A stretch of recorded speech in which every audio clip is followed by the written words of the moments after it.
அதே மாதிரி நடிகர் ராஜேஷும் அவர் கிறிஸ்தவராக இருந்தாலும் எல்லா கடவுள் மீது அன்பு செலுத்துறாரு.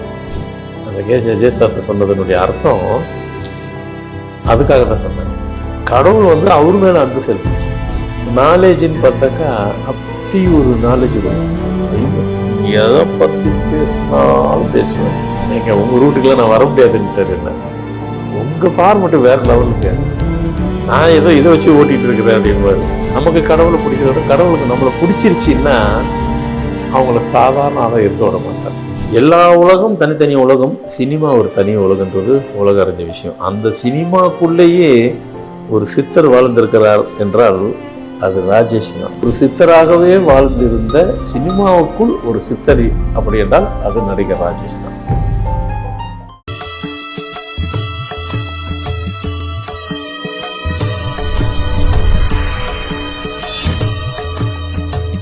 வணக்கம், உங்கள் மகாதன் சேகராஜா. இன்றைக்கு நாம் நடிகர் ராஜேஷை பற்றி பேச போகிறோம்.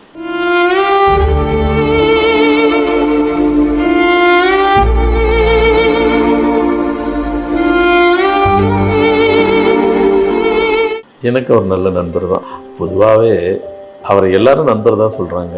காரணம் அவர்கிட்ட பழகுனவங்க அனைவரும் நண்பராகவே தக்க வைத்துக் கொள்கிற நண்பராகவே வச்சுருந்துருக்கிறார். யாரையும் அவர் விடலை. எனக்கு நல்ல பழக்கம், நல்லா பேசுவார், நல்லா பண்ணுவார், ரொம்ப நாலேஜ் உள்ளவர்.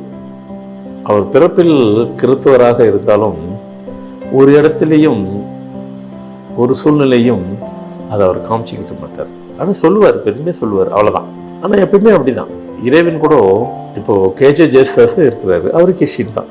அவர் பேர் ஜேசுதாஸ் கிடையாது, ஏசுதாஸ். ஒரிஜினல் பேர் ஏசுதாஸ் தான். அப்படியே நாளில் ஏசுங்கிறது ஜேசுதாஸ் மாறிடுச்சோ மாற்றப்பட்டாரோ மாற்றிக்கிட்டாரோ அது தெரியாது. ஐயப்பன் பாட்டை ஹரிஹராசரணம் வந்துட்டு ஆக்சுவலாக அந்த பாட்டு என்னன்னு கேட்டிங்கன்னா ஐயப்பனை தூங்க வைக்கிறது. உண்மை அது. ஹரிஹராசர் அந்த பாட்டு வந்து அதுக்கு தான் பரவாயில்ல. அந்த ஒரே ஒரு பாட்டை பாடி உலகத்தின் உச்சான கொம்புக்கு போனார். அவரு கிறிஸ்தவ மதத்தை சேர்ந்தவர். ஐயப்பன் கோயிலில் கட்டுப்பாடு அதிகம். என்ன கட்டுப்பாடு? அவ்வளோ சீக்கிரம் பொண்ணோட சட்டையை கட்டணும், எல்லாம் கட்டணும், அப்படிலாம் அந்த மாதிரி கட்டுப்பாடு. பொதுவாக கேரளாவில் நிறைய கோயிலுக்கு அது உண்டு. அது நீங்கள் எவ்வளோ பெரிய ஆளாக இருந்தாலும் சரி, எவ்வளோ உயர்ந்த பதவி இருந்தாலும் சரி, அந்த கட்டுப்பாடை மாற முடியாது, மீற முடியாது. அதை கரெக்டாக ஃபாலோ பண்ணுவாங்க. ஆனால் அவங்க ஒரு இடத்துல கூட இவர் கிறிஸ்டின்னு பாடக்கூடாது சொல்லலை. ஏன் தெரியுமா? ஐயப்பனுக்கு இவரை பிடிச்சிருக்கு. இதை தான் நான் பொதுவாக சொல்லுவேன். கடவுளை நம்மளுக்கு பிடிச்சது இல்லை, கவலை இல்லை. கடவுளுக்கு நம்மளை பிடிக்கணும். நம்ம மனுஷன் நம்மளை பிடிக்கணும். என்ன உங்களை ஐயப்பனுக்கு ஏசுதாஸுங்கிற ஜேசுதாஸை பிடிச்சிருக்கு, பாட வச்சுட்டாரு. ஐயப்பனும் உலக அளவில் போயிட்டாரு, அதை பாடின ஜேசுதாஸும் உலக அளவில் போயிட்டாரு. ஐயப்பன் கடவுள், அவருக்கு உலக அளவில் போகலன்னா கூட அவர் தானாக போயிட்டு இருக்க போறாரு. இப்போ உலகம் தெரிஞ்சிருச்சு. அவர் அப்பவும் உலக அளவில் போனால் கூட போயிட்டு தான் இருந்தார். தெரியல, தெரிஞ்சிருச்சு. இதுதான் விஷயம். அப்போ தெரிஞ்சதுனால என்ன ஆச்சு? உலகத்தில் இருக்கிறவங்க இன்னைக்கு அந்த மாலை போடுறதுக்கு உலகத்தில் இருக்கிறவங்களாம் வராங்க. முன்ன பர்டிகுலர் ஆள் வந்தாங்க. இதுதான் விஷயம். அப்போது இறைவன் அதெல்லாம் செய்வாங்க. இதுக்கு தான் நான் பொதுவாக சொல்லுவேன், நமக்கு இறைவனை பிடிக்கிறத விட இறைவனுக்கு தான் நமக்கு பிடிக்கணும். இதை நான் பொதுவாக சொல்லுவேன். இதுக்குத்தான். அதே மாதிரி நடிகர் ராஜேஷும் அவர் கிறிஸ்தவராக இருந்தாலும் எல்லா கடவுள் மீது அன்பு செலுத்துறவர். எல்லா கடவுள் மீது இவர் அன்பு செலுத்தினாரு சொல்றதை விட எல்லா கடவுளும் இவர் மேலே அன்பு செலுத்துச்சு. அதுக்காக தான் அதை கம்பேர் பண்ணி சொன்னேன். அந்த ஜேசாஸ் சொன்னதனுடைய அர்த்தம் அதுக்காக தான் சொன்னேன். கடவுள் வந்து அவர் மேலே அன்பு செலுத்துச்சு. இங்கேயும் அதே தான். காரணம், அவர்கிட்ட வேறுபாடு மாறுபாடு ரெண்டும் கிடையாது.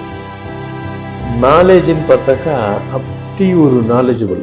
ஐயோ, நீங்கள் எதை பற்றி பேசினாலும் பேசுவார். புள்ளி விவரத்தோடு சொல்லுவார். அது ஜாதகத்தெல்லாம் பிரித்து மேய்ஞ்சிருவார்.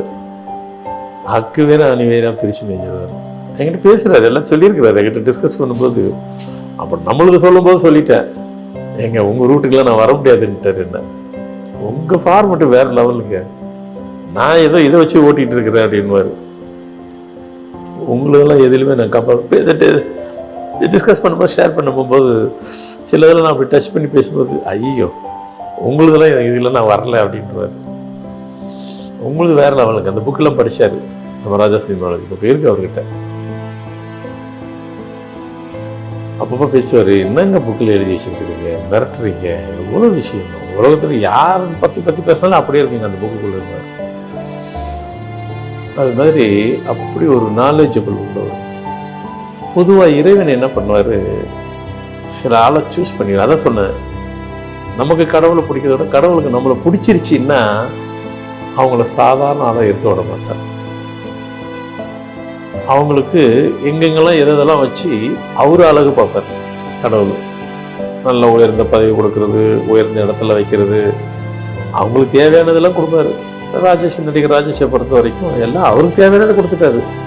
ஆனால் இதில் நான் வந்து பேச வந்த சப்ஜெக்ட் என்ன அப்படின்னாக்கா, அவருக்கு வந்து அவர் மன அளவில் நிர்ணயம் பண்ணிட்டார். தன்னுடைய தாய் தகப்பன் அவருடைய மனைவி, ஏன்னா அவர் மனைவி வந்து 12 வருஷம் முன்னாடியே சிவலோகம் அடைஞ்சிட்டனால எல்லாம் ஒரே இடத்துல இருக்கணும் முன்கூட்டியே டிசைட் பண்ணிட்டார். இப்படி அறிவு சார்ந்த ஒருத்தர், எல்லா விஷயம் தெரிஞ்சவர், நேர்த்தியாகவும் தன் வாழ்க்கைக்குள்ள ஒரு வட்டத்தை வச்சுக்கிட்டு வாழ்க்கை இப்படித்தான் வாழணும், ஆனஸ்டாக இருப்பார். சொல்லுவார், உங்களை என்னை ரொம்ப பிடிக்குங்கன்னுவார். நான் சொன்னேன், உங்களை கூட தான் எனக்கு பிடிக்குங்குவேன்.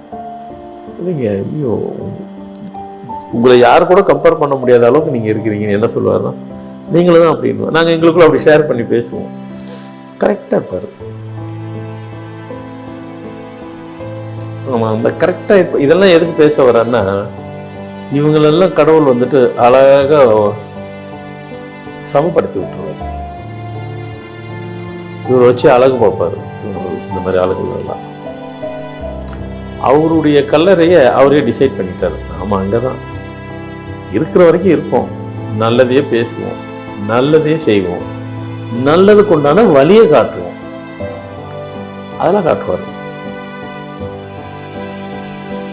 சிலதுக்கு சரியா வரலன்னா ஒதுங்கிடுவார். நம்மளும் அந்த கேஸ் வைங்க. ஆமாம், அந்த மாதிரி கனெக்டிவிட்டி இருக்கிறவங்கலாம் ஒதுங்கிருக்கோம். நமக்கு சூட்டபிள் இல்லையா, ஒதுங்கிடலாம். ஒதுங்கிடுவார். அது பிஸ்னஸாக இருந்தாலும் சரி, வாழ்கிற வழிமுறையில் இருந்தாலும் சரி. அந்த கல்லறை நிர்ணயம் பண்ணுறது எப்படின்னு கேட்டிங்கன்னா, சில வகையில் வந்து சில விஷயங்கள், இப்போ சித்தர் அப்படிங்கிறவங்க வந்துட்டு நம்ம சொல்கிறது வந்துட்டு ஆயக்கலையை 64 கற்றவர்கள், தேவர்கள், யோகிகள், ரிஷிகள், முனிகள், அடுத்து சித்தர்கள். ஆனால் அவங்களுக்கு ஈக்குவலாக இன்னைக்கு உள்ள கரண்ட்டில் உள்ள வாழைங்க அவ்வளோ பேருக்கு அந்த 64 கலை தெரியுமான்னு அப்படி தெரியாது. அவங்களுக்கு தான் தெரியாது.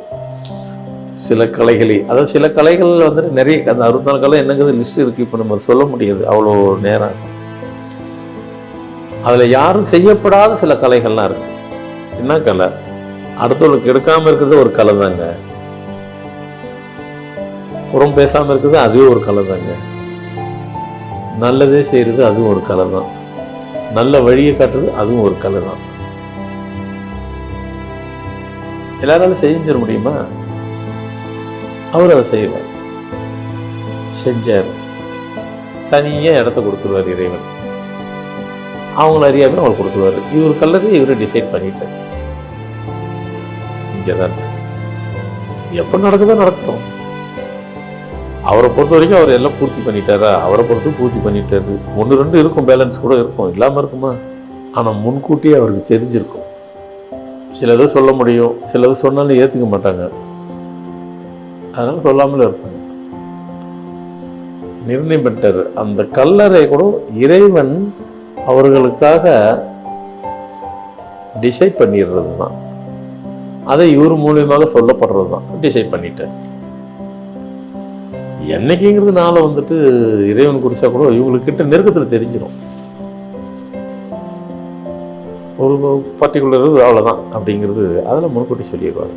அவங்க எல்லா விஷயத்தையும் நேர்த்தியாக வாழும் போகும்பொழுது அவரை பொறுத்த வரைக்கும் அவங்க அம்மா அப்பாவும் சொல்லுவார், எங்கள் அம்மா அப்பாலாம் ஒரு தெய்வத்துக்கு சமம், அந்த அளவுக்கு வைப்பாங்க. அவர் மனைவியை ரொம்ப ப்ரைஸ் பண்ணி பேசுவார். கரெக்டு தான். ஏன்னா அப்போது அவங்க இடத்துல தான் இருக்குன்னு இவர் முடிவு பண்ணிட்டார். இவர் பண்ண முடிவை இறைவன் ஏற்றுக்கிட்டார்.